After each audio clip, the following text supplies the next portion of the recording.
আজকে আমরা জানব বাংলাদেশের চারপাশে কোথায় কি আছে। বাংলাদেশের সর্ব উত্তরে যে জেলাটি আছে সেটি হচ্ছে পঞ্চগড় জেলা এবং সেই জেলার থানার নাম হচ্ছে তেঁতুলিয়া এবং স্থানের নাম হচ্ছে বাংলামান্দা।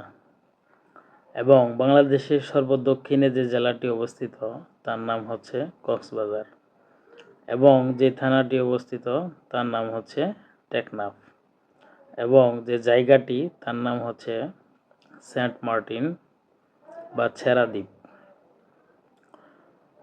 বাংলাদেশের পূর্বে যে জেলাটি অবস্থিত তার নাম হচ্ছে বান্দরবান এবং যে থানাটি অবস্থিত তার নাম হচ্ছে থানচি এবং যে জায়গাটি অবস্থিত তার নাম হচ্ছে আখা ইনঠং।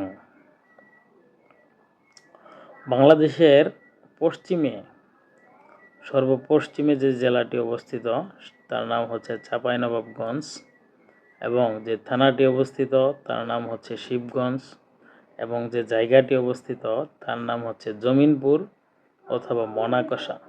হিমালয়ের পাদদেশে অবস্থিত বলে পঞ্চগড় জেলাকে হিমালয়ের কন্যা বলা হয় এবং এই পঞ্চগড় থেকে হিমালয়ের কাঞ্চনজঙ্ঘা শৃঙ্গটি দেখা যায়।